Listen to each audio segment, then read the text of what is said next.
लड्डू गोपाल अवधी भाषा पे माता रानी की पचरा गाया जाता है। आपको अच्छा लगे तो लाइक करना, कमेंट करना, शेयर करना। जय माता दी, जय माता।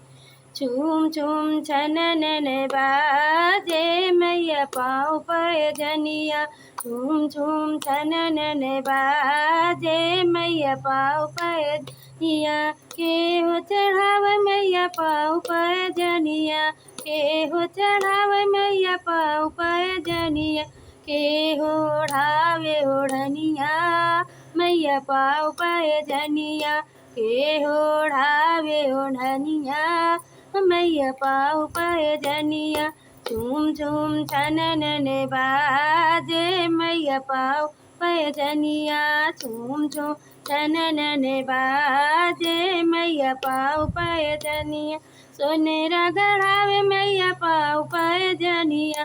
सोनेरा गढ़ावे मैया पाँव पे जनिया। दर्जी ओढ़ावे ओढ़निया मैया पाँव पे जनिया। दर्जी ओढ़ावे ओढ़निया मैया पाँव पे जनिया।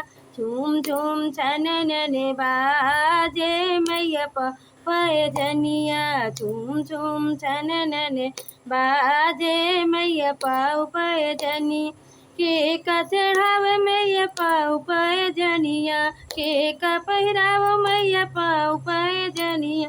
के का ओढ़ाव ओढ़निया मैया पाँव पे जनिया। के का ओढ़ाव ओढ़निया मैया पाँव पे जनिया। चूम चूम छननन बाजे मैया पाँव पे जनिया। चूम चूम छननन बाजे मैया पाँव पे जनिया। मैया पहिरावो पाँव पे जनिया। मैया पहिरावो पाँव पे जनिया। रंग ओढ़ाव ओढ़निया मैया पाँव पे जनिया।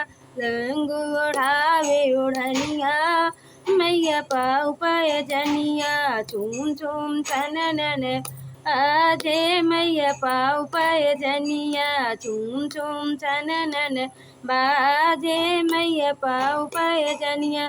बोल दशहरा वाली मैया की जय।